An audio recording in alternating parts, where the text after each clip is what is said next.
Bonjour à tous, bonjour à toutes, bienvenue dans Tailgate, le podcast 100% NFL des équipes de The Free Agent. On se retrouve pour débriefer la deuxième semaine de compétition, puisque on a eu notre lot de surprises, notre lot de révélations, notre lot de déceptions. Oui, les Giants ont joué. Donc on a eu le lot de tout le monde depuis cette semaine. On va essayer de débriefer le plus largement possible. Alors bien sûr, on peut pas parler de tous les matchs, des 14 matchs qui se sont joués, 15 même, avant le Falcons Eagles qui se jouera après l'enregistrement de ce podcast. On va essayer de débriefer au maximum donc tout ce qui s'est passé sur la planète NFL pendant tout ce week-end. Avec moi, 3 acolytes, comme tous les lundis. Mon Seb, comment ça va mon Seb? Non, je veux dire bonjour mon Seb, parce qu'on va pas demander comment ça va. Bonjour Flav, bonjour à toutes, bonjour à tous, bonjour à toutes ceux. Ben, tu me le demandes pas, je vais quand même te le dire, voilà, parce que je sens que nos auditeurs se sont passionnés et veulent savoir comment je vais. Je vais pas te mentir, moyen. C'est pas voilà. fifou. C'est pas fou, c'est un petit lundi. J'ai connu des meilleurs lundis que ça, tu vois, voilà, des meilleurs dimanches surtout. Je m'en doute. D'autres qui connaissent, bon, c'est un dimanche comme les autres, un dimanche au travail pour mon Yaya. Salut Yaya, comment ça va? Bah écoute, Ouais. un peu de mieux, Eh. c'est bien mais pas top. Il y a du mieux, mais Oui. tu vois, même quand ça peut aller, ben ça va pas. Ouais, le bon côté, vous avez marqué l'histoire de la NFL en inscrivant 3 touchdowns, en concédant aucun et en perdant. C'est fort. Oui, mais avec un kicker qui se pète l'ischio, voilà quoi.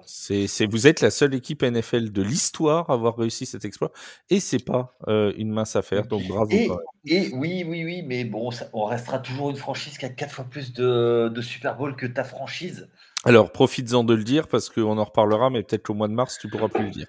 Bah, ce sera toujours 2 fois plus, Ben, parce que bon, oui, mais ça fait déjà... vous c'est un peu un one shot, et puis depuis, ben, c'est des illusions sur des illusions. C'est un peu comme des Cowboys, on a l'impression que c'est bien en début d'année, et après, hop, plus rien. Il est en train de mal parler de l'équipe qui trône sur la NFL, quand même. Mais bon, c'est pas grave. Mon Vince, toi, en parlant de trône, bon, bah, voilà, quoi. C'est pas fou, non plus de ton côté. Il est de retour avec nous. C'est Vince. Salut Vince, comment ça va? Ça va comme un fan des Broncos qui s'est infligé un Broncos Steelers jusqu'à 1h30 de la veille. Donc ça ne va pas.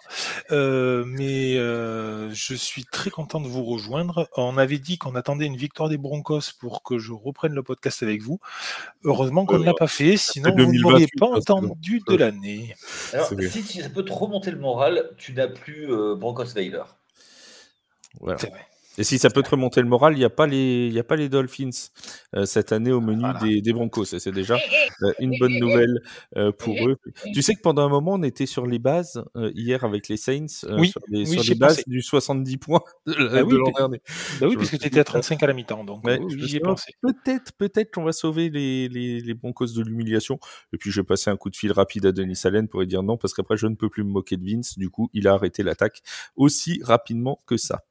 Les amis, bah tiens, on va commencer par les Saints, puisque c'est forcément l'actualité de cette deuxième journée de NFL. Il y a eu beaucoup de surprises, 3 très grosses surprises, et la première, c'est les Saints. Alors, surprise déjà sur le résultat, parce que très peu de gens voyaient la Nouvelle-Orléans gagner à Dallas, mais surprise surtout, Yaya, sur l'ampleur du score, avec 44 points marqués par l'attaque des Saints aux Cowboys de Dallas sur leur terrain. Oui et non à la fois. Je trouve que pour moi, c'est pas la victoire des Saints, c'est la domination, l'ultra domination de Alvin Kamara. Surtout sur le match, c'est son emprise sur le match. On va reprendre rapidement ses stats. Enfin, c'est notre maître statistique. On va pouvoir les remettre, mais 20 portées, 115 yards, 3 touchdowns, puis en rajoutant à la passe, n'en jetez plus, la coupe est pleine, quoi. Je trouve que ils ont surdominé et c'est des matchs de début de saison où tu vois, tu as une équipe de Dallas qui n'est pas forcément prête. Est-ce qu'ils vont nous faire ils sont passés à côté du match. Et du côté de Nouvelle-Orléans, ils ont joué leur partition avec, comme je te l'ai dit, un Kamara qui marchait sur l'eau, voire qui marchait sur les Cowboys. Mais voilà, donc. Après, Seb va développer les stats, je pense. Mais voilà, on a vu quand même une équipe cohérente. Avant que Seb nous déroule les stats, on va demander à Vince. On a eu l'impression pour les Saints que tout roulait très bien, et ça dès le début du match, puisque dès le premier drive de la Nouvelle-Orléans, ça s'est très bien goupillé, ça semblait presque facile, et ça a continué comme ça pendant au moins toute la première mi-temps. La deuxième mi-temps, ça a un peu ralenti, mais le score était déjà relativement ample. 35 points marqués aux Cowboys en une mi-temps sur leur terrain, c'est quand même relativement impressionnant. Effectivement, et puis en fait, ils les ont asphyxiés, ils les ont pris de court, ils les ont pris à leur propre jeu aussi, il faut dire. Moi, ce que j'ai noté aussi, et donc c'est ce que disait Yaya, 20 portées pour Camara, 115 yards, ça fait une moyenne de 5,75 yards par portée. C'est énorme. Ça veut dire que le mec, il fait 2 portées, tous les 2 portées, en moyenne, il a son premier down. C'est une puissance incroyable. Reste à savoir maintenant si c'est vraiment la ligne offensive des Saints qui a fait le travail en termes de bloc, les appels de jeu qui ont été si forts que ça, ou alors si c'était un jour sans des Cowboys. J'aurais tendance à dire que c'est un peu un mix des deux. Maintenant, le premier match de la saison des Saints me fait quand même dire qu'il va falloir se méfier de cette équipe. Attention, il y a quelque chose. On n'oublie pas que le Super Bowl cette année est à la Nouvelle-Orléans. Ça doit les booster. Ils doivent avoir envie. Ils sont en mission. Alors, de là à dire qu'ils vont jouer le Super Bowl, il y a quand même un gap. Mais attention à cette équipe. Moi, je dis, c'est une force offensive impressionnante. Et puis, mine de rien, ils n'ont encaissé que, entre guillemets, 19 points chez les Cowboys à Dallas. Et ben moi, je dis, c'est une belle performance aussi. Sur un Prescott qui venait de signer un gros contrat qui avait beaucoup à prouver. Et ben attention à ce Saints. Je les ai trouvés très séduisants, très forts. Et surtout qu'ils ont joué, comme tu le disais, mon cher Flav, ils n'ont joué qu'une mi-temps. C'était dur à séduire normalement, parce que. Oui, on le sait tous. Et en plus, ils ont pris un touchdown donc de CeeDee Lamb sur peut-être la seule grosse erreur défensive de la soirée, une erreur de communication entre les deux défenseurs qui ont laissé filer CeeDee Lamb. Je me serais recru au Minnesota Miracle, là, vous savez. Oui. Je l'ai vu repasser tout seul. Je me suis dit, mais qu'est-ce qu'ils ont fait? Ils nous ont refait le même coup. Un truc qui est impressionnant aussi, Seb, dans cette attaque, c'est que on a parlé d'un Derek Carr dominant, relativement précis. Il a en fait complété que 11 passes dans le match, mais 11 passes pour 243 yards, ce qui fait plus de 20 yards de moyenne par passe pour Derek Carr. C'est vraiment une attaque qui a roulé complètement sur le match. Une attaque qui a roulé complètement sur le match. Comme tu le disais, les Saints ont marqué sur leurs 15 premières possessions cette saison. C'est absolument affolant. On a souligné la performance d'Alvin Kamara qui marque 4 fois au total. Il y a surtout une offensive line qui a méchamment tenu le coup, et notamment en limitant Micah Parsons à 3 pressures, ce qui est tout de même pas loin d'être un exploit quand on connaît ses qualités de rusher. D'ailleurs, je te coupe, à un moment, on a vu Alvin Kamara faire un bloc sur Micah Parsons, ce qui était un truc de dingue. Oui. Il a arrêté de dire, mais qu'est-ce qui lui arrive à Alvin? Tu vois, il était sur une autre planète hier soir. Oui. Alors, la défense n'était pas en reste non plus, que Carl Granderson enregistre un sac et demi, de bonnes pertes de la part de Tyrann Mathieu à Lante Taylor, qui réalise notamment un plaquage pour une paire de terrain, et de Mario Davis. Ils ont puni les porteurs de balles adverses. Et puis, à Dallas, on a quand même pas mal de problèmes en red zone. Ils marquent 4 fois sur leurs 5 premières possessions, mais 3 de ces scores, c'est des field goals. Il y a ce gros jeu sur CeeDee Lamb, tu l'as souligné, mais ils font un 6 sur 13 en 3e down, un 1 sur 3 en 4e down, et surtout un 0 sur 3 en red zone. Et ce qu'il y a de très inquiétant, c'est cette absence de consistance du jeu au sol qui est quasi inexistant. Ils ont amassé 68 yards au sol, c'est famélique. Et puis au passage, tu parlais du score à la mi-temps, 35 points encaissés en une mi-temps. Et bien pour les Cowboys, c'est un record dont il se serait passé certainement, mais c'en est un. Et pour les Saints, c'est 91 points marqués en 2 matchs, 29 encaissés, 91 marqués. C'est la quatrième, je crois, le quatrième plus gros total de l'histoire de la NFL après 2 matchs. Et l'une des équipes qui avait fait mieux que les Saints en 2024, c'était les Saints en 2009 qui avaient mis 94 points sur leurs 2 premiers matchs, l'année où ils sont ensuite allés remporter le Super Bowl. Donc voilà. Et il y a quelqu'un qu'on n'a pas beaucoup vu, qui a été utile dans le jeu mais qui n'a pas marqué, c'est Chris Olave, une nouvelle fois. Il fait quand même 80 yards, hein, donc c'est pas rien non plus. Mais il a failli, il a été arrêté à 1 yard de l'embut. Il aurait peut-être pu mériter son petit touchdown à lui aussi dans cette fête offensive. Il y a quelqu'un dont on n'a pas prononcé le nom et je vais lui rendre hommage pendant 1 minute parce que cette attaque des Saints, personne, on est bien d'accord, mais même pas moi, ne la voyait dominer autant ces 2 premiers matchs. Ça, je pense qu'on sera tous d'accord là-dessus. Au moins le premier. Bah, les 2 premiers, franchement, il y avait pas grand monde qui aurait dit que les Saints auraient mis 47 points à Carolina, tu vois. Donc, on s'attendait à ce qu'ils aient une bonne défense et que l'attaque fasse le strict minimum pour passer au-dessus du score laissé par la défense. Ils ont pas recruté beaucoup en attaque cette année. C'est toujours le même quarterback que l'an dernier, c'est toujours les mêmes receveurs que l'an dernier, c'est toujours les mêmes tight ends que l'an dernier. Il y a toujours Taysom Hill et encore qui s'est blessé hier. Mais il y a quelqu'un qui a changé, c'est le coordinateur offensif. Et Clint Kubiak, depuis qu'il est arrivé, beaucoup de gens à la Nouvelle-Orléans ont dit il a essayé d'amener quelque chose. Toi, tu le connais bien, ça, il a été chez les 49ers, Clint Kubiak. Et depuis qu'il est arrivé, mine de rien, c'est peut-être le chaînon manquant qui a fait passer cette attaque des Saints dans une autre dimension. Voilà. Et je vais juste rebondir sur ce que tu disais, le match de Chris Olave. Moi, il y en a un autre aussi qui m'a beaucoup surpris, plus que Chris Olave encore. C'est Rachid Shaheed, qui lui fait quand même 96 yards en 4 réceptions où il est visé 4 fois. Donc, il fait un 100% de catch, 100 yards. Quasiment, donc il a une moyenne quand même de quasiment 24 yards par réception. C'est monstrueux. Ouais, il a mis un touchdown de 70. Oui, d'accord, mais il n'empêche que quand même c'est beau et la ligne de stats est belle. Moi, ce que j'apprécie beaucoup dans cette ligne de stats, c'est le 4 fois visé, 4 réceptions.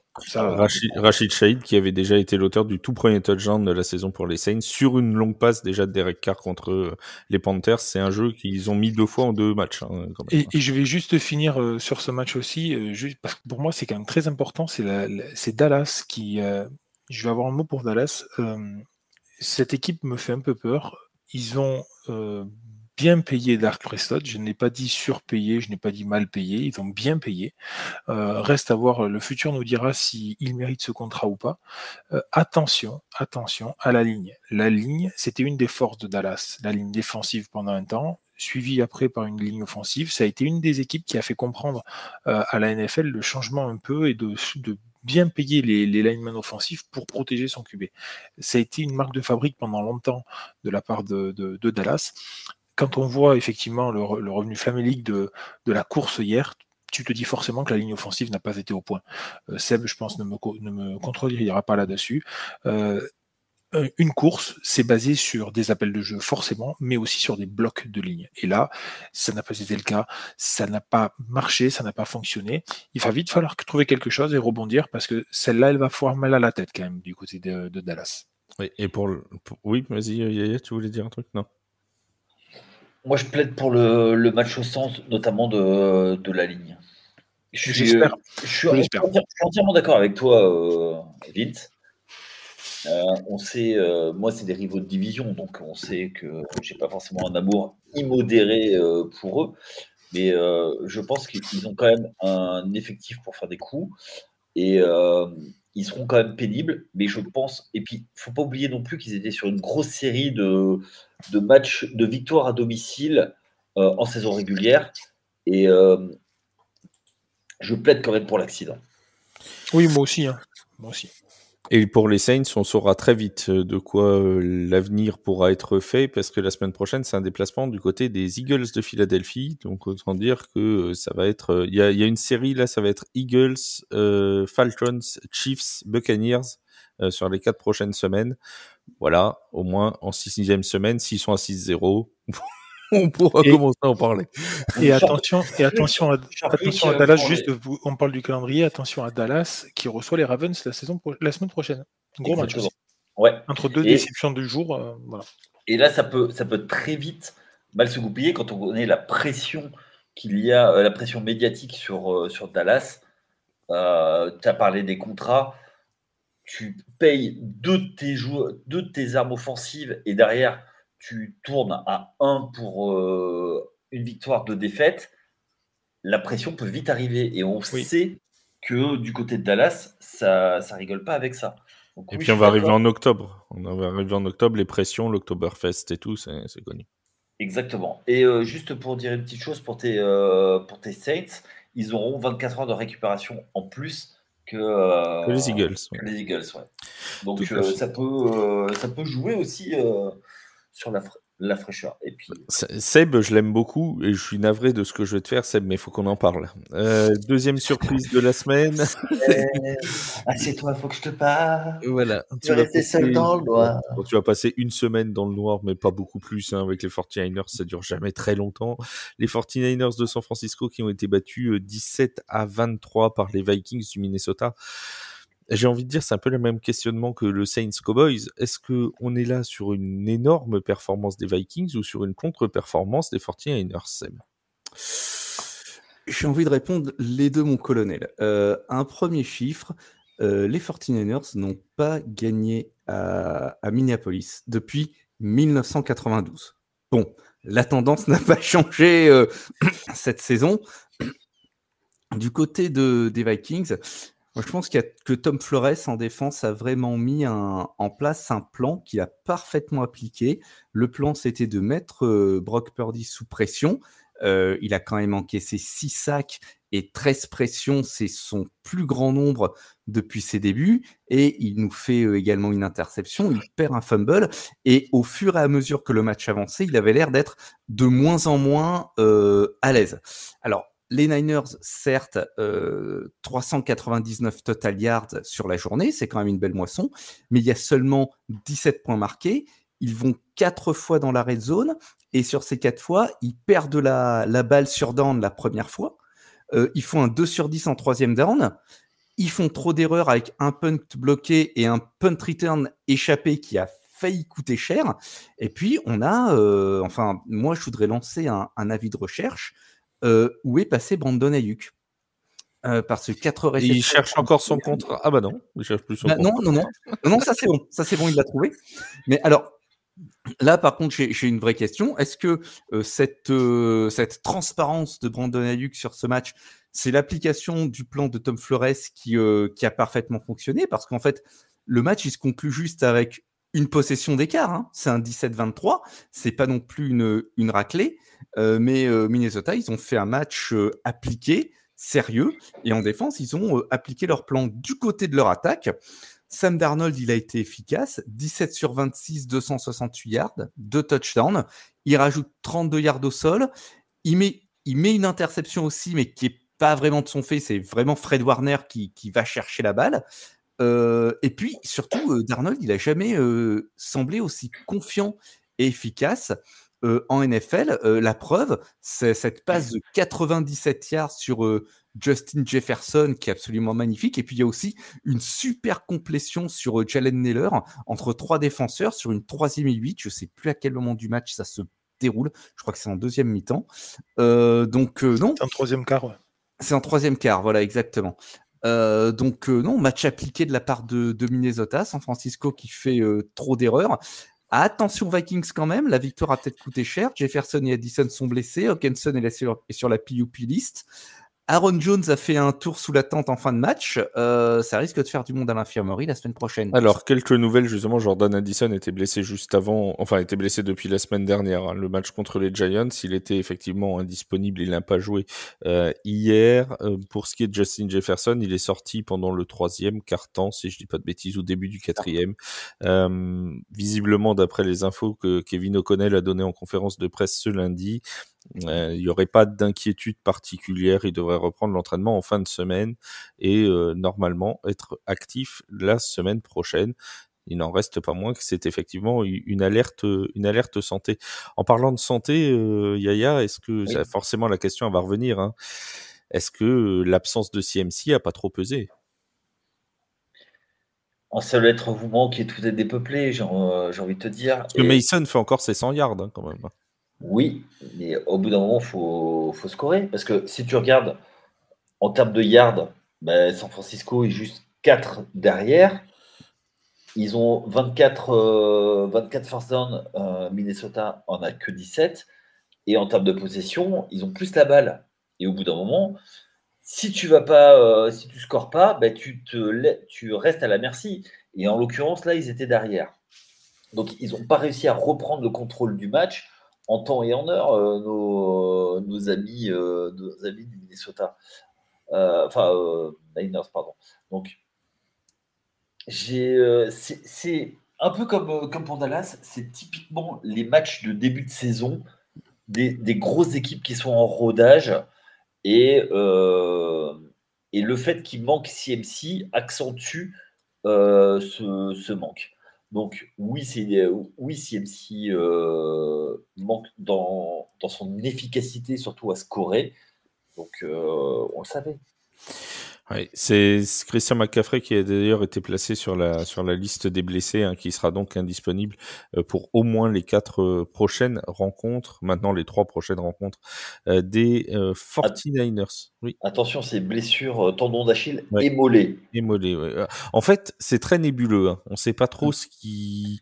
Enfin, il y a pas un vrai. Mais c'est depuis le camp d'entraînement, depuis l'intersaison, il y a quand même une espèce de flou. Et quand c'est flou, c'est qu'il y a un loup qui entoure la blessure de Christian McCaffrey. Au début, on nous a dit oui, c'est une blessure au pied. Après, c'était le mollet.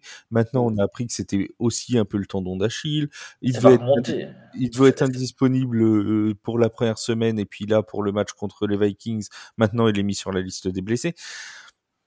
Bon, Madden curse.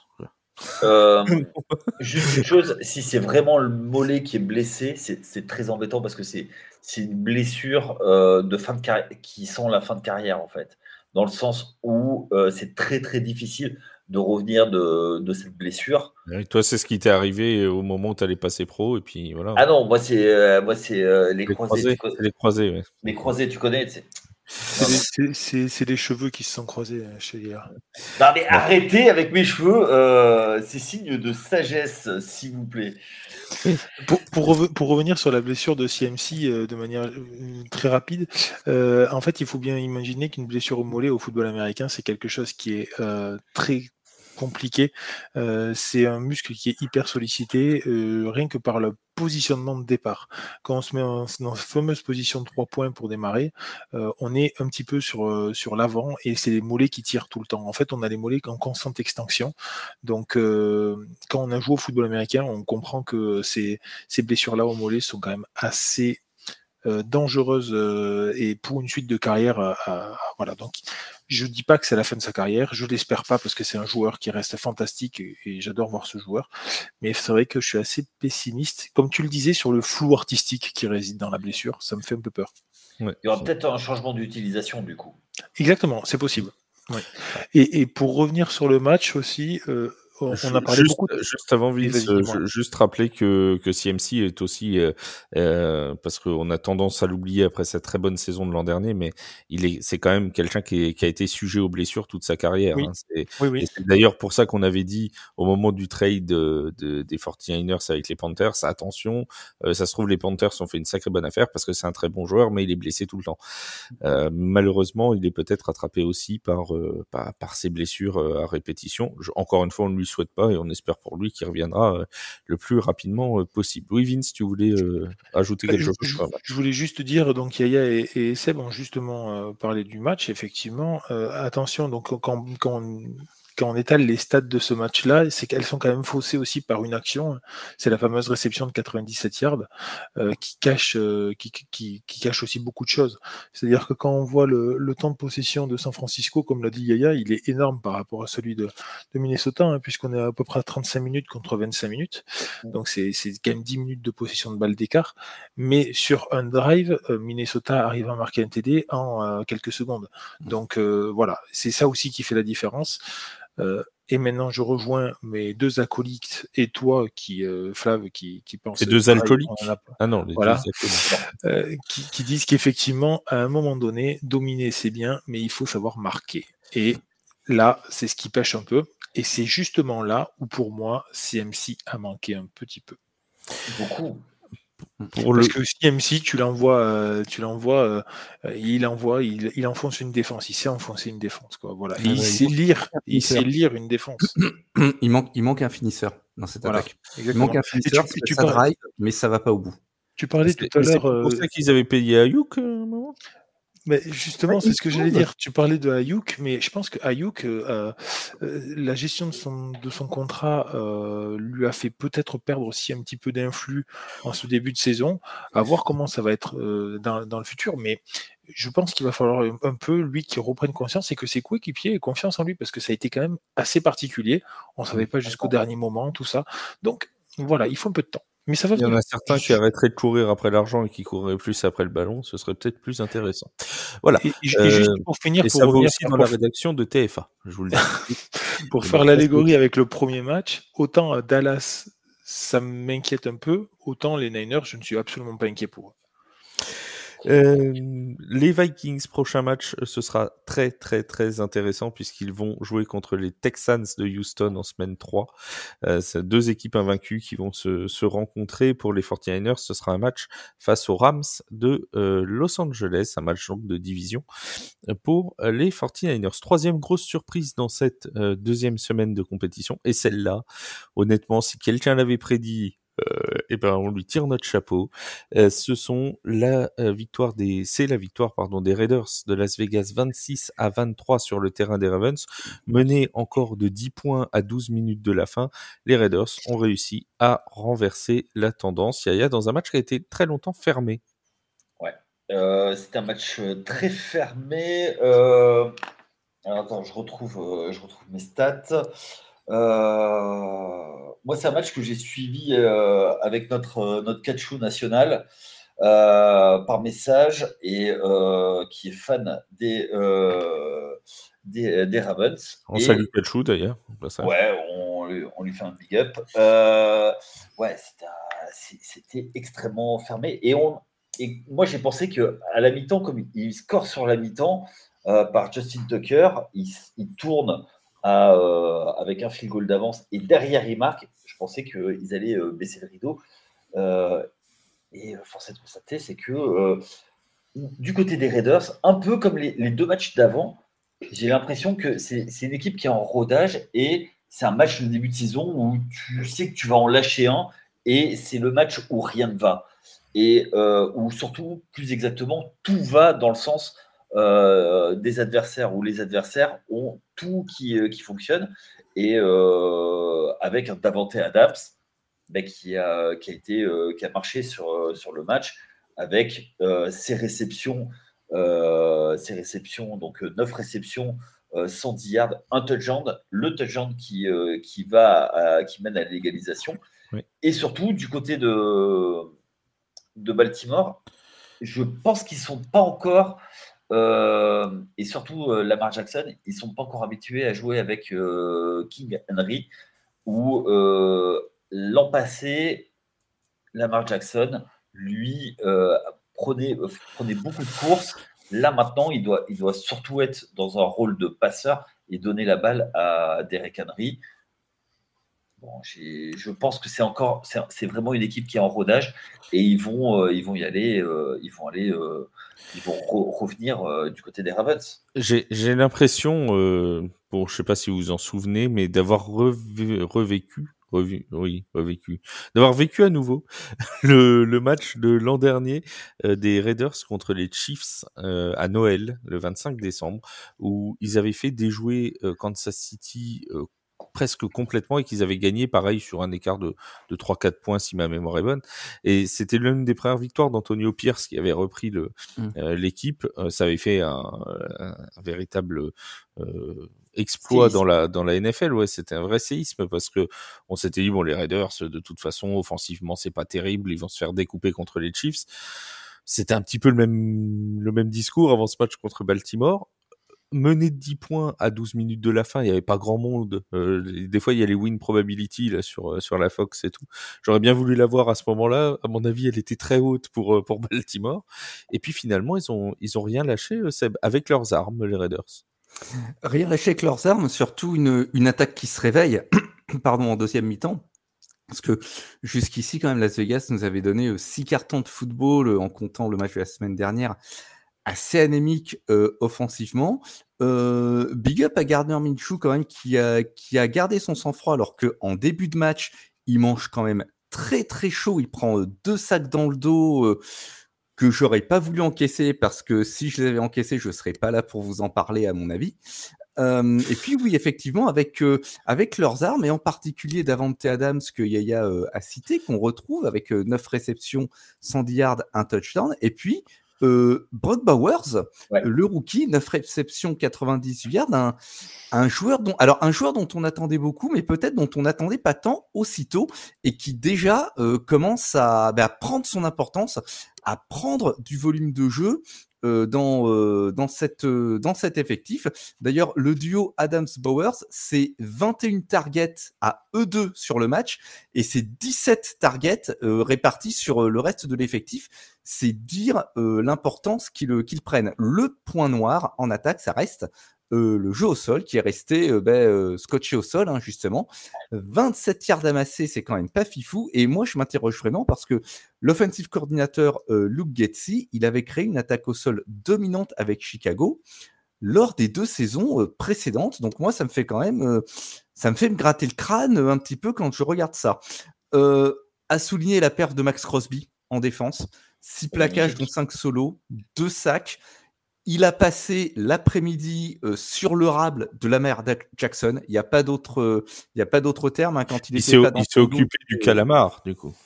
Oh, joli. Il s'est occupé du calamar. Bravo. Pourtant, c'était pas la romaine. Hein. Et non. Voilà. Et puis, les Baltimore, de leur côté, ils se retrouvent à 0-2 pour la première fois depuis 2015. En 2015, ils avaient fini 5-11 et là, ils ont 3 matchs qui arrivent. Faut aller à Dallas, faut recevoir Buffalo, faut aller à Cincinnati. Il va falloir, s'ils sont en période de rodage, là, il va falloir se roder parce que ça va être le moment. C'est un petit peu. Surtout qu'il y a Dallas, excuse-moi, surtout qu'on l'a vu, il y a Dallas qui arrive. Oui, semaine prochaine. Et les deux, malheur aux vaincus. Hein. Ah, mais complètement, les deux ont besoin de se relancer, hein, là. Et pour les Ravens, c'est un petit peu, j'ai l'impression, la même chose que la semaine dernière avec Cincinnati. On avait dit de Cincinnati que le match contre les Patriots devait être sur leur tableau de marche normalement une victoire prise à domicile. Les Ravens ont fait le faux pas qu'a fait Cincinnati la semaine dernière. Je pense que sur le tableau de marche, les Ravens avaient gauché le match de Las Vegas comme une possible victoire. Malheureusement, ils sont à 0-2, comme les Bengals, on en reparlera dans la suite de l'émission. Ce qui est quand même, une petite surprise, c'est qu'au bout de 2 semaines, il n'y a qu'une seule équipe en positif dans la FC Nord. Quoi. C'est les Steelers, bon, notamment parce qu'ils ont joué des équipes très faibles, comme Denver. Mais sinon, ça voilà, c'est pour toi, Vince. Ouais. Ils ont joué les Falcons aussi. Hein, Ils ont joué 2 équipes très faibles, du coup. Ce qui fait 2 équipes très faibles. Vince, est-ce que tu vois les Ravens se réveiller et qu'est-ce que tu as pensé, toi, de ce match entre les Ravens et les Raiders? Je vois les Ravens se réveiller parce que je les vois pas rester dans ce marasme-là. Mais je les vois pas pour autant gagner pour le moment. Moi, ce qui me fait peur, c'est justement qu'en fait, le match, il a été mauvais. On n'a pas parlé, mais les pénalités, ils se prennent 11 pénalités sur le match. C'est énorme. Comme l'a dit Seb, en fait, ils arrivent à bloquer l'attaque des Raiders au sol, mais par contre, à la passe, c'est porte ouverte, ça fait peur. Pour parler des stats un peu, effectivement, il en parlait Sébastien tout à l'heure, mais Brock Bowers, peut-être personne ne l'attendait à ce niveau-là, mais effectivement, il a 9 réceptions sur 9 targets, c'est énorme, il a 100%, pour un rookie, c'est génial. Il fait son match, il a sorti un truc quand même très fort. Peut-être que justement, de par le passif du coordonnateur offensif des Raiders, les Ravens ont basé leur plan de jeu sur la course au sol, mais ils les ont pris ailleurs, et bravo à eux. Malheureusement, j'ai pas grand-chose de plus à dire sur ce match, si ce n'est que je suis dégoûté de voir un rival de division gagner comme ça chez les Ravens. C'est pas normal, quoi. C'est pas normal. Vous qui ambitionnez le titre, ouais, voilà, c'est à ça. juste titre d'ailleurs. Bon, c'est honteux, mais bon, c'est pas grave. Après, juste pour revenir sur le match, Lamar Jackson était un petit peu en dessous de ses standards, 21 sur 34, c'est pas fifou.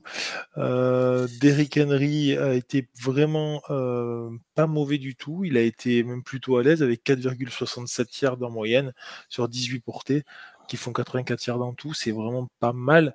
Maintenant, quand on regarde les courses, les rushing, il n'y en a que 3 qui ont fait des rushing yards hier chez les Ravens. Derrick Henry avec 18 portées, Lamar Jackson avec 5 portées et Justin Hill avec 4 portées. Et là, on se dit, il y a peut-être un problème au niveau du jeu de course et de la répartition du jeu de course. Il va falloir peut-être un peu bouger un petit peu les jeux. Je pense, Vince, oui, qu'il y a un problème sur le jeu de course parce que à la mi-temps, Derrick Henry, c'était 21 yards avec 0,7 yards de moyenne par portée. Donc, ça veut dire qu'il y a eu des ajustements. Ah oui, ouais, ça c'est le chiffre qui fait mal. Donc, c'est-à-dire qu'il y a eu des ajustements qui ont été faits à la mi-temps, de très bons ajustements, mais ce jeu au sol, il a eu du mal à décoller. Il a été, alors, d'une efficacité, on va dire, relative, pas aussi redoutable qu'on a pu le voir la saison dernière, mais effectivement, 84 yards sur le papier, c'est pas dégoûtant hein, comme performance, mais il y a ce point-là à prendre en compte qui pourrait faire tiquer. Tout à fait. Alors ça, c'était pour les 3 grosses surprises. Les Saints donc qui s'imposent, les Raiders qui s'imposent et les Vikings qui gagnent aussi. Ça, c'était pour les surprises. Maintenant, 2 équipes qui sont à 2-0, elles aussi. Alors, on va pas dire de manière inattendue, mais c'est dans un processus différent, on va dire. La première, c'est les Chargers. Chargers de Los Angeles, alors qui ont plus été à 2-0 pour commencer une saison depuis... une bonne 415. presque, mais depuis un petit moment, l'arrivée de Jim Harbaugh qui avait dit on va appuyer au sol, on va appuyer au sol, on va appuyer au sol. Résultat, les stats de Justin Herbert sur le match hier contre les Panthers sont de 14 passes complétées sur 20 tentées, 130 yards seulement pour Justin Herbert. Ça a effectivement beaucoup couru, 219 yards Vince à la course. Effectivement, J.K. Dobbins qui fait un match quand même de 131 yards avec 7,71 yards de moyenne, c'est énorme. On en parlait tout à l'heure. Déjà, en fait, il faut bien considérer que normalement, quand on est au-dessus de 3 yards, on est censé, en moyenne, hein, on est censé donc gagner notre première tentative tous les 3 tentatives. Donc, en fait, on s'arrête jamais. Donc, mais 7,71 yards, c'est énorme. C'est-à-dire que sur la première tentative, ils sont déjà après en 2e et 2 ou 2e et 3. Quoi. C'est ça. Par contre, je vais tout de suite le nuancer, parce que oui, effectivement, les Chargers, oui, effectivement, le nouveau coach, Herbert, moi j'aime beaucoup cette équipe, malgré que ce soit un rival de division, je trouve qu'elle est bien structurée et elle peut apporter, elle peut faire beaucoup. Par contre, attention, en face, ce n'était que les Panthers, et je vais quand même le dire, je suis obligé, malheureusement. C'est très faible, il n'y a pas grand-chose. Brice Young qui fait vraiment un match encore limite transparent. Pour le dire simplement, 159 yards de produits pour l'attaque des Panthers, c'est quand même très faible. 90 à la course, 69 à la passe, simplement. Bon, ça fait peur. Brice Young a beaucoup à prouver. Je pense qu'on ne lui donne pas beaucoup non plus de moyens pour y arriver, avec une ligne catastrophique, offensive et défensive. Mais bon, puisqu'on parle de Brice Young, la ligne offensive est catastrophique. C'est une vraie passoire. Est-ce que la défense des Chargers est suffisamment forte? Et en fait, c'est vraiment cette ligne de pression des Chargers qui a fait vraiment le boulot. Je pense qu'il y a un peu des deux, mais bon, il faut pas attendre beaucoup des Panthers. C'est pas pour rien que les Saints ont gagné 2 matchs, quoi. Le premier match ne comptait pas en vrai. Non mais le fait est qu'on disait exactement la même chose la semaine dernière, à savoir les Saints ont gagné 47-10 parce que c'était les Panthers en face. Et là, les Chargers vont avoir droit à la même semaine que les Saints. Oui, mais parce que c'est les Panthers en face. Si tu fais la comparaison, les Saints en ont mis 47. Oui, non, mais et là, il y en a 26. Oui, mais les Saints, c'était à domicile. Ouais, d'accord. Bon. Dans l'enfer de la Caroline du Nord. Après, c'est difficile de parler de comparaison comme ça, mais voilà, il faut savoir le remettre dans le contexte. Les Chargers, ça reste quand même une belle surprise parce qu'ils sont à 2-0 et c'est très bien. J'aime beaucoup, moi, ce nouveau coach. Donc voilà, très bien. Et je suis impatient de voir un peu ce qu'il en est et ce qu'il en sort. Est-ce que ça va être la nouvelle franchise de LA? Tu parlais de Bryce Young qu'on a appris donc ce lundi soir qui était benché par Dave Canales au bout de seulement 2 semaines. La semaine prochaine, ce sera donc Andy Dalton qui sera derrière l'attaque des Panthers. Donc en fait, on a remplacé un rookie par un roux tout court. Ce qui est intéressant quand même. Mais voilà, c'est quand même un choix fort de Dave Canales de dire bon bah voilà, ça ne marche pas au bout de 2 matchs, ça n'a déjà pas marché l'an dernier. Effectivement, les stats de Bryce Young sont faméliques depuis le début de saison, aucun touchdown lancé, 3 interceptions.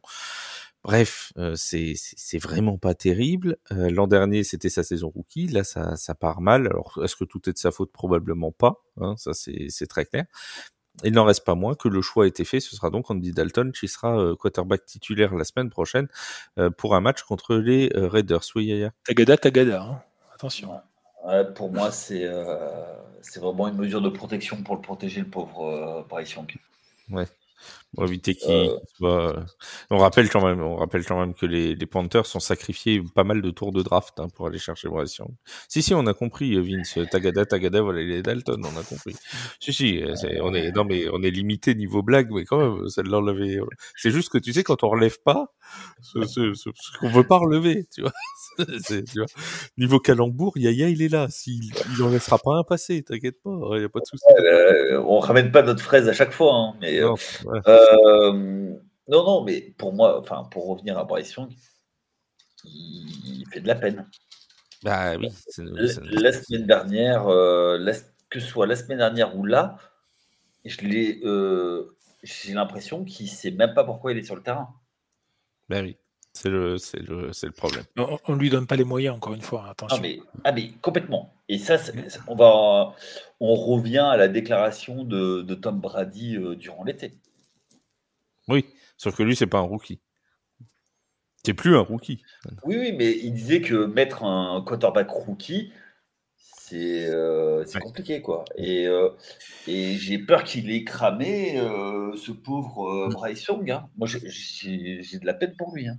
Revenons-en quelques minutes aux Chargers. Seb, est-ce que c'est une victoire parlante? Parce que Vince l'a dit, c'est que contre les Panthers de Caroline. La semaine dernière, c'était contre les Raiders, je crois. On va dire, voilà, ils ont battu qui? Ils sont à 2-0, ils ont battu les Raiders et les Panthers. Bon, est-ce que c'est vraiment parlant? Juste avant que tu interviennes, Seb, je suis désolé. Ok, c'est que les Panthers, mais ça reste une victoire. Et une victoire, c'est toujours bon à prendre. Voilà, pardon. Oui. Vas-y, mon Seb. Donc, je vais redire ce que j'ai déjà dit la semaine dernière. Effectivement, c'est compliqué de dire qu'on fait un match référence contre les Panthers. Ce qu'il faut retenir, en revanche, du côté des Chargers, c'est la paire de Quentin Johnson. 5 réceptions, 51 yards, et surtout, il marque 2 touchdowns. Et c'est le type de prestation qu'on attendait de sa part, en particulier dans un match, comme il a été dit plus tôt, qui n'a pas été très, très actif dans les airs de la part des Chargers, avec 130 yards par la passe. Alors, au sol, je ne vais pas revenir dessus, mais Voilà, Coach Charbot a promis, donc Coach Charbot livre la marchandise. 219 yards, dont 131 pour J.K. Dobbins en 17 portées. Il a aussi un big play de 43 yards. Et la répartition où il va au touchdown. La répartition des jeux, c'est 44 courses et 20 passes ce dimanche pour eux. Donc au moins, ça annonce la couleur. Et puis, quant à nos pauvres Panthers, où effectivement, je vais pas revenir sur Bryce Young, qui a été limité à 22 yards à la passe en première mi-temps, et avec une interception, et puis un premier first down pour Carolina qui arrive au bout de 5 drives, et Bryce Young qui lance une interception juste après. Et en plus, il y a 90 yards de pénalité pour rien arranger. Donc Carolina, ils ont encaissé 60 points en 2 matchs. La saison va être longue. Je suis pas sûr. Le match en Allemagne aussi. Le match en Allemagne aussi. Bertrand, promis, on pensera à toi très très fort ce jour-là. Tu peux peut-être prendre des antidépresseurs sur toi dans le stade. C'est peut-être pas de trop. À Munich, il y a de la bière. Il y a de la bière, là, c'est ce que je pensais aussi. Ça peut peut-être aider à faire passer le truc. Mais oui, toujours est-il que pour Bryce Young, je suis de l'avis de Yaya. C'est une mesure de protection pour lui. Et je suis aussi de l'avis de Yaya en disant que malheureusement, il est peut-être déjà brûlé parce qu'il a été sacrifié sur l'autel des Panthers. Il a encaissé 6 sacs en 2 matchs, les gars. Ouais. Pensez-y, ça fait beaucoup, et je n'ai même pas le nombre de pressures ou de hits. Donc je pense qu'il a vraiment le sentiment d'être... il aurait le sentiment d'être envoyé à l'abattoir tous les dimanches, je pourrais pas lui en vouloir. Pendant un moment, hier, il y a une stat qui est apparue, c'était sur CBS, me semble-t-il, le match, qui marquait que les Panthers étaient à 1 sur 10 en 3e tentative sur ce match-là. 1 sur 10, c'est le chiffre qu'ils avaient fait la semaine dernière chez les Saints. Donc ça veut dire que pendant un moment, ils étaient à 2 sur 20 depuis le début de la saison en 3e tentative. Comment veux-tu réussir à avancer avec 10% en moyenne. Oui, c'est ça. Oui, magnifique. Merci, maître Matt. Bertrand Renard. Appelle-moi Bertrand Renard. C'est ça, tout à fait. Mais c'est vraiment, voilà, c'est des chiffres. Tu peux retourner les chiffres dans tous les sens pour les Panthers. Ça reste famélique. Ils ont fini à 1 sur 12 sur les 3e downs sur ce match. Le problème, c'est que les 3e downs, c'est des 3e downs longs chaque fois qu'ils ont parce que leur attaque ne progresse pas. Donc, c'est compliqué, quoi. C'est compliqué, oui. Moi, je pense qu'il a été benché parce qu'on a vu que Adam Thielen, qui est le vétéran du vestiaire, qui était là pour un petit peu l'appuyer, le chapeauter, il commençait à s'énerver, quoi. On a vu des gestes d'énervement. Après, il a dit en conf de presse, il a dit dans le vestiaire que c'était pas contre Bryce Young, c'était contre l'attaque en entier et que tout le monde devait faire plus, etc. Ouais, mais la phrase de joueur, quoi. Ouais, c'est de la langue de bois, dirait Pinocchio. Mais non, tu sais très bien que même si c'est pas dirigé contre ton quarterback, quand t'es coach, t'es obligé de faire un move, et le move le plus simple à faire, c'est ça. Autre équipe qui est à 2-0, et alors là, j'ai envie de dire... Parce que là... Quoi ? Qu'est-ce qu'il y a ? J'ai rien à dire, ça. Non, j'aurais dû penser que tu allais faire un commentaire. Non, j'ai rien fait, j'ai rien dit du tout. Autre équipe qui est à 2-0 et qui, elle, pour le coup, en fait, c'est ce que j'allais dire, c'est que c'était un mix entre la saison, genre presque 2022, mais surtout la 2023. Ils nous ont fait un mix entre leur saison 2023 et les Steelers de 2023. C'est les Buccaneers de Tampa Bay qui sont donc à 2-0 après avoir battu, et c'est une surprise aussi, les Lions de Détroit sur leur terrain. Pourquoi est-ce que je les rapproche des Steelers ? Tout simplement parce qu'ils ont été complètement, Seb, outscorés au niveau des yards, et pourtant, ils s'en sortent. Eh ben oui. Pourtant, ils s'en sortent. Alors, moi, je pose une question, parce que je lis ça à droite à gauche. On dirait qu'il faut donner le MVP à Baker Mayfield, déjà. Il est à 12 sur 19, 185 yards, un TD, une interception. Dans ce cas-là, on le donne à Derek Carr. Voilà, on peut le donner à Derek Carr, Non. je pense, Bon. je pense plutôt. Bah, Écoute, mais voilà, certes, pour lui néanmoins, 5 touchdowns lancés sur les 2 premiers matchs de la saison, c'est un record personnel. Et puis surtout, il a quand même encaissé 5 sacs, le garçon, mais pourtant, il s'est pas démonté et il fait briller Chris Godwin qui lui a amassé en 2 matchs 200 yards et 2 TD. Et puis la bonne surprise, ça a aussi été le backfield défensif de Tampa, qui restait très bon malgré les absences d'Antoine Winfield Jr. et de Josh Hayes. C'est un backfield qui a provoqué 2 interceptions, une par Zion McCollum, l'autre par Christian Izien. Jordan Whitehead qui fait 11 plaquages, dont 8 solos. Le point noir côté offense, je dirais que c'est la ligne offensive. Parce que sans Luke Godke, le tackle qui est out pour commotion, je crois, et ben ça a permis à Aiden Hutchinson de s'amuser comme un petit fou avec 4 sacs et demi, dont 3 en un quarter, et ça c'était une première.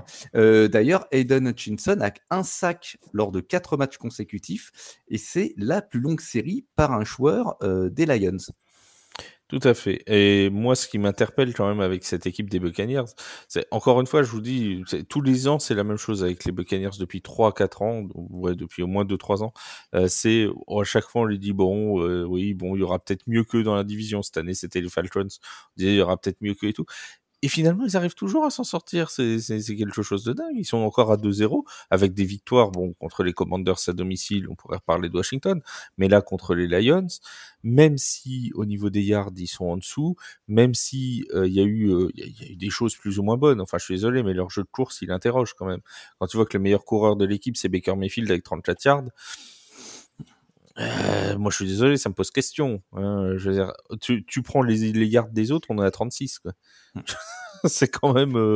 On l'avait déjà évoqué. On l'avait dit la semaine dernière. Ils ont perdu AVA aussi pour un bon moment, parce que je crois que c'est le genou. Enfin, il y a une histoire de ligament, etc., qui a pété aussi. Bon, mais il n'en reste pas moins que les Buccaneers. Et c'est toujours pareil en fait. Ça gagne toujours. En fait, au final. C'est l'équipe grit and grind, pour reprendre un terme cher à la NBA. Ils lâchent rien. Ils prennent le peu qu'ils doivent prendre, ils le prennent. Ils vont aller chercher le fumble, ils vont aller prendre les 3 points, ils vont faire tout ce qu'il faut, comme il faut. Et le symbole, effectivement, c'est Baker Mayfield. Le mec qui était honni par toute la ligue, qui a été viré par Cleveland, qui a été coupé par Carolina. Les gars, ils seraient bien contents de l'avoir aujourd'hui. Et c'est pas flamboyant, il fait le taf. On en parle souvent, c'est les quarterbacks de système qui font. Et puis, je trouve que ils ont une identité. Et ça manque beaucoup dans beaucoup de franchises. C'est qu'ils savent qui ils sont, ils se prennent pas pour ce qu'ils ne font pas, et ils font ce qu'ils ont à faire. Donc voilà. Je l'ai pas signalé, mais Jared Goff, c'est 55 passes tentées sur ce match-là. Ils ont complètement perdu le fil. C'est absolument mais incroyable. Ils ont été là. Oui, vas-y. Pour moi, ils ont été une caricature sur le match. Et tu vois, sur les un peu comme ce que je disais avec les autres équipes, c'est les hyper favoris qui ont perdu le fil sur le match. Un peu comme Baltimore, un peu comme Dallas. Tu vois, c'est les équipes qui ont perdu le fil. C'est un match de début de saison, 2-3 petits réglages. Et tu vois, Jared Goff, le sosie de Freddie Prinze Jr., qui fait 2 interceptions qui font tâche, quoi. Et il fait aucun donc 55 lancés, 34 complétés, 307 yards, aucun touchdown, 2 interceptions. Donc sur 55 ballons lancés, il n'y a même pas un touchdown. Après, quand on regarde, il y a 27 jeux de course, 55 jeux lancés de ballons. Au final, la répartition, c'est du 1/3, 2/3. Pourquoi pas, ça peut se faire, ça se voit souvent. Est-ce qu'ils ont un peu trop appuyé sur le jeu de passe, certainement, parce que 55 classés, au bout d'un moment, il ne faut pas oublier quand même que l'épaule, elle se fatigue. C'est pas évident hein, de lancer tout le temps comme ça, entre la pression qu'il subit, tout ça. Maintenant, bon, le jeu de course n'a pas été aussi assez à la hauteur, malgré un Jahmyr Gibbs qui a été vraiment pas mauvais. Mais voilà, effectivement, ça manquait un peu. Les Lions s'en sont sortis aussi une fois grâce à un jeu spécial assez fou, parce que lancer une passe sur une fake punt quand on est à 5 ou ouais, je crois 10 yards de sa end zone, il faut oser. Donc voilà, c'était bien appelé. Bravo à la special team. Maintenant, voilà, ça n'a pas suffi. Et c'est une victoire, somme toute, assez surprenante parce que les Lions étaient en grande forme et surtout sortaient d'une belle saison. Maintenant, voilà, je suis très très content pour Baker Mayfield parce que c'est un QB que je pensais, même à Cleveland, qui avait beaucoup de capacités, de bonnes capacités. Je pense que de nombreuses personnes le pensaient comme moi, puisqu'il a quand même été drafté très très haut. Premier. Oui, voilà, c'est pour ça, hein, premier. À sa sortie d'Oklahoma. Et il n'a pas perdu tout ça du jour au lendemain. D'ailleurs, on pourrait faire l'allégorie avec Bryce Young aussi. Il n'a pas tout perdu du jour au lendemain. Il n'empêche que pour moi, Baker Mayfield a quand même un potentiel et je suis très content qu'il s'épanouisse dans cette équipe et qu'il ait trouvé sa place. Et pourvu que ça dure pour lui, parce que ça me fait, voilà, j'aime bien voir ces histoires comme ça. Eh ben, ça tombe bien que tu aimes bien les voir parce que la semaine prochaine, ils joueront contre les Broncos de Denver. Donc, comme ça, tu pourras le voir de plus près. On va le faire briller. Oui, déjà une bonne chose pour Baker Mayfield, surtout pour les Buccaneers qui seront donc à 3-0 la semaine prochaine. C'est pas une bonne nouvelle pour les Saints, mais qu'est-ce que vous voulez que je vous dise? Chacun sa. Ils sont peut-être à 3-0 aussi, les Saints. Oui, bon, enfin, si on tape les Cowboys et les Eagles le tout en une semaine, moi, je m'appelle pas. Moi, je signe. Oui, toi, tu signes, oui, comme le chant. En parlant d'équipes qui jouent comme l'an dernier, on a parlé des Buccaneers, parlons un petit peu des Chiefs. Les Chiefs de Kansas City, toute l'année dernière, on a passé au moins 17 émissions de review de semaine de Tailgate à dire « Oh, les Chiefs, c'est poussif, mais ça gagne. » Eh ben, hier. Qu'est-ce qu'ils nous ont fait, les Chiefs, mon Seb? Ils ont fait du Chiefs. C'était poussif et ça y est, on va me dire que c'était moche, hein. Mais ça gagne. Mais ça gagne, voilà. Moi, je vais tout de suite me mettre la communauté. Mets les pieds dans le plat, vas-y. Moche, voilà. C'était moche, mais ça gagne. Je pense qu'ils peuvent dire un grand merci à Steve Spagnuolo, hein, qui quand même, dans les dernières minutes, fait lancer un blitz monstrueux du Nickelback Shamari Connert. Alors quand même, un truc qui m'étonne, les messieurs, si vous avez vu le jeu, je pense que tout le monde dans le stade a vu que le blitz arrivait.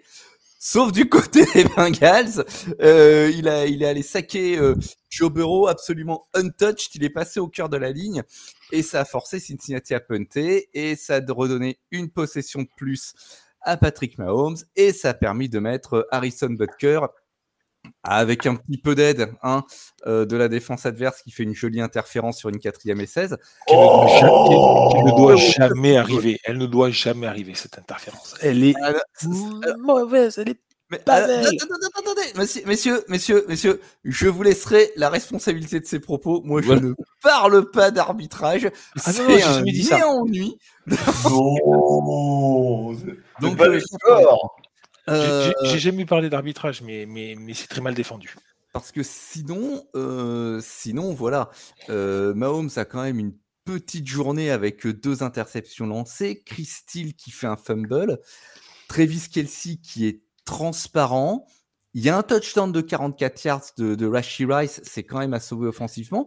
Et moi, je trouve que le contraste est d'autant plus élevé par rapport à la semaine dernière. On se disait que le jeu d'attaque flamboyant était de retour à Kansas City après leur perf de la semaine dernière. Bon, est-ce qu'ils nous ont fait mentir? C'est encore un petit peu trop tôt pour le dire, mais c'était pas très très joli à voir malgré la victoire au bout.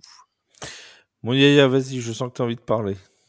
Alors, moi j'ai reçu un message pas plus tard que lundi dernier d'un certain Mathieu VB qui me dit « Ouais, Yaya, tu l'auras su en premier, En fait, les Cincinnati, on garde tous nos jeux pour les Chiefs et tu l'auras su en premier et on va les poutrer.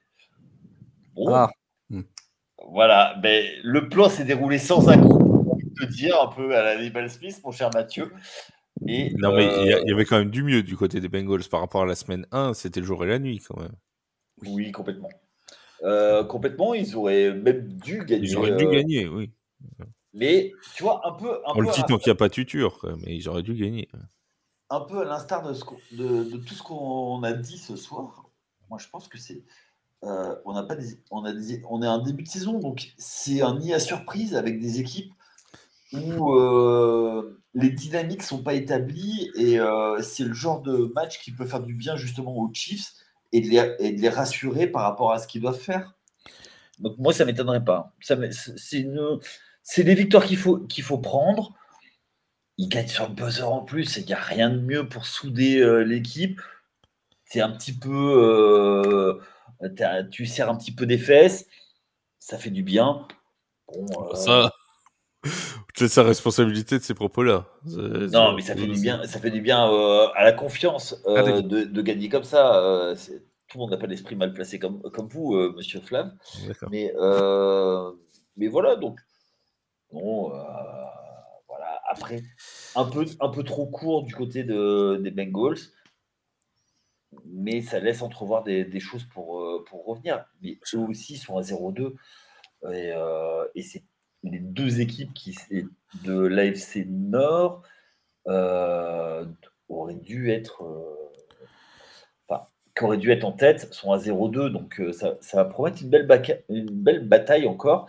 Et ça promet de la poésie durant l'automne. J'adore les stats d'Andrei Iosivas sur ce match-là. 2 réceptions, 7 yards de touchdown. Moi, je trouve ça efficace. Efficace. Efficace. Voilà, moi c'est le terme qui vient à l'esprit. Efficace. Réception la plus longue, 4 yards. Voilà. Bon, bah c'est très bien. C'est très bien comme ça. C'est très bien. Non, mais un finisseur. Voilà, tout à fait. Vince, je t'ai vu réagir tout à l'heure sur l'interférence de passe, etc. C'est quoi ton regard, toi, sur cette victoire des Chiefs? Ça aurait jamais dû arriver? Mon regard, c'est qu'elle est limite pas méritée. Alors, c'est dur à dire parce qu'ils ont gagné. On va se faire taper dessus, hein, les gars. On va se faire taper dessus. Non, c'est pas ça. J'ai absolument rien contre les Chiefs. Je rappelle juste que ce sont des rivaux de division. Oui, voilà. C'est tout. Mais non, par contre, effectivement, je ne dis pas que l'interférence n'y est pas, parce que pour moi, effectivement, il y a contact. Après, qu'elle soit flaguée, qu'elle soit pas flaguée, c'est un fait, c'est comme ça. Il y a contact, donc elle mérite d'être flaguée. Maintenant, c'est pour moi le défenseur qui joue très mal. Il est derrière, il est tout en contrôle, il peut contrôler son impact, il a tout son temps, et il n'y arrive pas. Il n'arrive pas, il veut surjouer, il essaye de passer au-dessus du défenseur alors qu'il suffit juste de taper les bras quand il réceptionne. Et c'est dommage parce que c'est ce qu'on apprend sur une 4e et 16, le match est plié, c'est fini. Bon, voilà, ça manque. Moi, je note aussi un jeu qui m'a beaucoup plu. Je me suis beaucoup posé des questions hier d'ailleurs sur l'éligibilité de ce jeu et pourquoi il n'avait pas été rappelé. On m'en a donné la réponse plus tard. Mais sur le jeu un peu caché des Chiefs, où c'est un lineman offensif qui va marquer sur une réception. Donc il y a un numéro non éligible, le numéro 64. Mais il est déclaré éligible avant le jeu. Et il est déclaré effectivement éligible avant le jeu, et c'est pas tout le temps qu'on voit un lineman marqué, donc je tenais juste à le signaler. C'est sympa.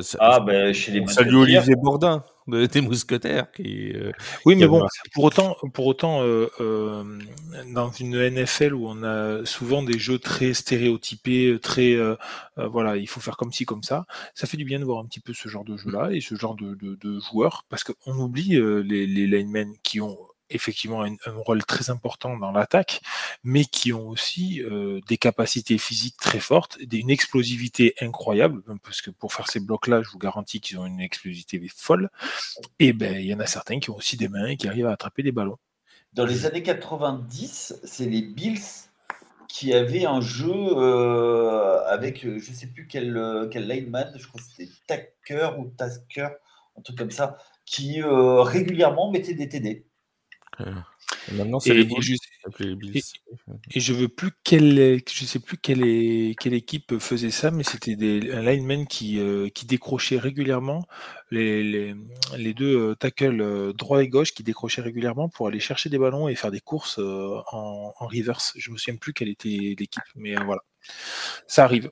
Et j'adore ces jeux.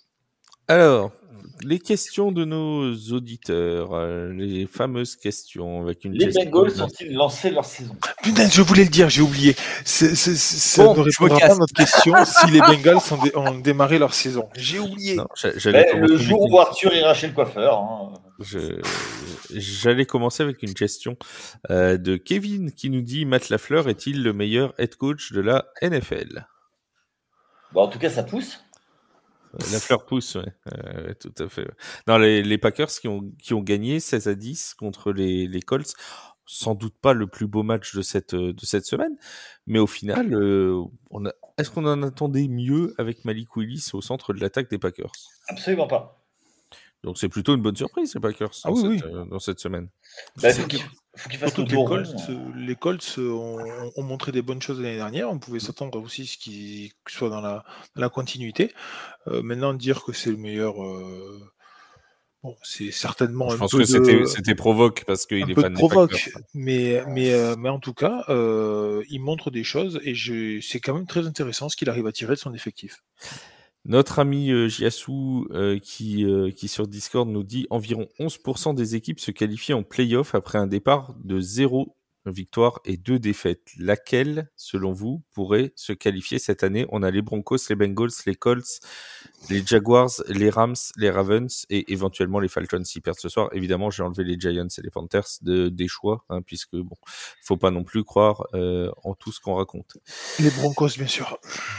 Ah, j'aurais pu enlever les Broncos aussi. Oui. Bon, il nous reste les Bengals, les Colts, les Jaguars, les Rams et les Ravens. Vous voyez qui, vous? Les Ravens. Ravens? Bengals. T'as le droit d'en avoir plus. Hein. T'en as le droit d'en Bengals. avoir deux, hein. Moi, j'aurais mis Bengals et Ravens. Bengals et Ravens. J'aurais aimé dire les Rams, mais après ce qu'ils ont pris contre Arizona ce week-end, c'est un peu compliqué. Allez, on va aller avec les Ravens et Cincinnati en outsider. Ensuite, on a Musashi qui nous dit, alors on en a parlé largement dans ce podcast, grosse perf des Saints. Ou alors c'était comme la semaine dernière, c'était que les Cowboys en face, point d'interrogation. Ça, c'est pour mes collègues qui m'ont pendant toute la semaine dernière dit ce n'était que les Panthers en face. T'es sûr que c'est un auditeur et c'est pas toi qui l'as posé cette question? Ah oui, j'en suis sûr. D'ailleurs, il y a une autre question. Quel a été le meilleur quarterback de ce week-end et pourquoi Kyler Murray? Ouais, franchement, j'allais dire Kyler Murray. Hein. J'ai adoré sa performance. Rating parfait. Il joue enfin avec Marvin Harrison. Je pense qu'ils lui ont donné un jouet. Bon, le problème, c'est que pour lancer une passe, il est obligé de sauter. Mais à part ça, ça va. Kyler Murray qui fait un match énorme, Marvin Harrison Jr. aussi qui marque ses 2 premiers touchdowns en carrière NFL, une victoire impressionnante des Cardinals 41-10 face aux Rams de Los Angeles, les Rams qui ont en plus perdu Cooper Kupp sur une blessure à la cheville, donc ils n'auront pas Puka Nacua pendant 1 mois et demi et pas de Cooper Kupp non plus pendant probablement quelques semaines. Ça sent quand même pas très très bon du côté de Los Angeles, notamment avant d'aller jouer contre San Francisco la semaine prochaine. Question encore de Jiasu qui nous dit sur Baker Mayfield, a-t-il franchi le cap pour que les Bucks fassent quelques tours en play-off? Non. Bon, faut déjà qu'ils y aillent en play-off. Oui, ils iront. Et chaque cochon a son samedi, comme dirait Wake. Hein. Oui, et sache que dès que je pronostique quelque chose, il se passe l'inverse. Donc oui, tu devrais être content. Vas-y sur eux. Et c'est un très bon quarterback, mais il passera pas. Passer un deuxième tour, aller jusqu'à la finale de conf, je suis pas sûr quand même. Là, c'est un peu présomptueux quand même. Une autre question, toujours de Musashi, qui nous dit Joe Mixon est out, Isaiah Pacheco est out. D'ailleurs, il sera out pour visiblement 6 à 8 semaines. Hein, le running back des Chiefs qui ont été chercher Kareem Hunt ce lundi pour le remplacer. Une réunion. Retour. Parce que voilà, le retour de Kareem Hunt du côté des Chiefs, ça s'est fait dans la soirée de lundi. Donc Joe Mixon est out, Isaiah Pacheco est out, CMC est out, Nick Chubb n'est toujours pas revenu. Que se passe-t-il chez les running backs? C'est un métier usant. Tant qu'Alvin Kamara est préservé. Moi. Ça s'appelle découvrir la lune. Running back, c'est difficile.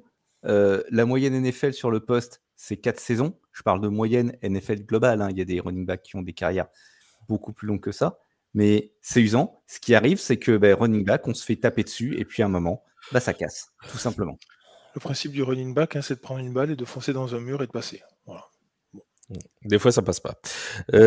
Massoni qui nous dit Dak et Tua sont-ils les castes du siècle au niveau de leur contrat? David Jones, il l'a appelé David et non pas Daniel, c'est dire le niveau d'irrespect. Ah oui, moi je ne fais que lire la question. Moi. Je sais c'est pour qu'au moins il ait une étoile, l'étoile de David. Voilà. C'est pour ça. Daniel Jones est hors concours.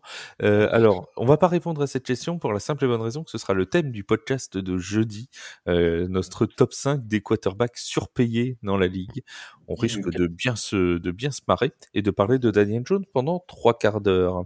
Alors, on va récapituler tous les scores de cette semaine, de cette semaine de NFL.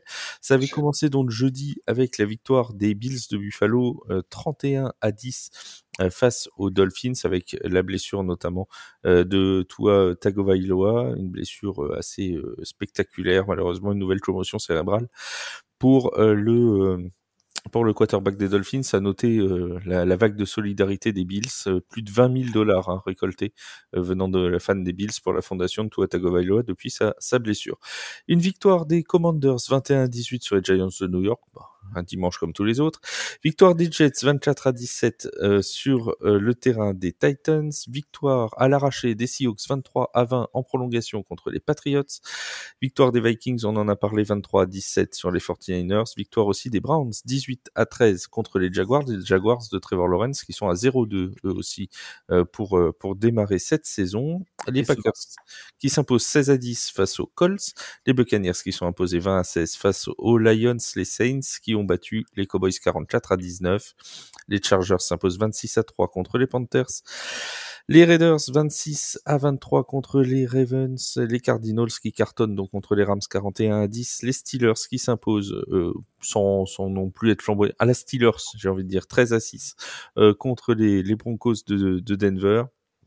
Les Chiefs s'imposent 26-25 contre les Bengals. Les Texans, on n'en a pas parlé, qui gagnent 19-13 contre les Bears, avec notamment 7 sacs réussis dans le match par la défense des Houston Texans. On parle très souvent de l'attaque des Texans. Maintenant, c'est la défense qui a brillé elle aussi. Le match, à l'heure de l'enregistrement, le match entre les Eagles et les Falcons n'est pas encore joué, mais nous savons tous que les Falcons vont perdre. Voilà. Non, on a un match de prime time et avec Kirk Cousins, il n'a jamais gagné un match de prime time. Voilà. Il viendra nous en parler dans les quarterbacks surpayés si tu veux, il n'y a pas de souci. Mais non, je vais pas être méchant. Pas être méchant, c'est pas ton genre. Vous êtes des rageux de toute façon. On est oui, c'est sûr que quand on voit l'état de ta franchise, il y a de quoi. On est jaloux, on n'a pas Daniel Jones en quarterback dans notre franchise. C'est ça. Moi, j'ai juste deux petites choses à dire. Déjà, les Patriots, quand même. Oh, mais d'accord. Les Patriots, qui sont quand même assez poil à gratter, avec la première victoire contre arrête, tu vas nous relancer Wai qui va nous faire tout. Non, mais assez surprenant avec Wake, mais assez surprenant quand même, parce que quand on voit l'effectif, on s'attendait pas à ça. Et la deuxième chose, c'est le jeu fabuleux, magnifique, l'interception de fou de Taylor Britt avec les Bengals sur Patrick Mahomes. C'est l'un des jeux de l'année. Celle-là, moi je vous le dis, ça va être un des jeux de l'année. Si vous ne l'avez pas vu, que vous Allez soyez voir. fan des Bengals, des Juste de qui que NFL. ce soit, allez voir, c'est quand même beau, ça vaut le coup. Tiens, d'ailleurs, je vous ai pas demandé votre MVP de la semaine. Meilleur pour joueur moi- pour vous de la semaine. Pour moi, c'est Aidan Hutchinson. Aidan Hutchinson. Ah, Ouais, clairement. j'hésitais entre Chinson, Murray et Camara. Oui, Ouais, c'est Murray. c'est Murray. Camara. Bah oui, Camara, Voilà, comme ça, évidemment. on a les trois. Évidemment, Camara, ça me semble évident. Au moins, je pense qu'il n'y aura pas de gros suspense sur les trophées de joueurs de la semaine. Je pense qu'en NFC en offensif, ça risque d'être Camara. Ouais. Camara ou Murray, hein, mais ça va être Camara. Ouais, s'il lui donne pas, ouais. Oui, c'est vrai que ça pourrait être Taylor, effectivement. Par contre, en AFC, je pense qu'on n'ira pas chercher du côté des Broncos. Alors, le programme pour la suite, c'est donc jeudi un podcast NFL qui va parler donc des quarterbacks surpayés, le top 5 des quarterbacks surpayés. Alors, évidemment, ce sera totalement pas objectif du tout, totalement subjectif, hein, évidemment, comme à chaque fois. Vendredi soir 22h, on se retrouve en live sur Twitch pour faire la preview de la semaine 3 de compétition avec Bertrand pour la Fantasy, avec Wake pour la partie Paris sportif, et ce sera bien évidemment rediffusé le samedi sur toutes les plateformes d'écoute si vous préférez l'écouter tranquillement en podcast pendant votre week-end. On salue. On est d'accord que mercredi vous parlez pas de Daniel Jones. Hein. Non, parce que c'est parce que c'est pas un quarterback. Voilà, parce qu'on parle de quarterback, donc il n'y a pas de danger. On salue vous tous qui nous écoutez. On vous remercie une nouvelle fois d'être de plus en plus nombreux à nous écouter. Si vous avez la moindre question, le moindre commentaire, n'hésitez pas à nous envoyer un petit message sur les réseaux sociaux. Ça nous fera toujours plaisir, et à noter bien évidemment le podcast sur les plateformes d'écoute. Merci mon Yaya, merci Vince, merci Seb d'avoir été avec nous, et merci à vous tous de nous avoir écoutés. Bonne journée à tous. Salut tout le monde. Ciao, bye. Ciao.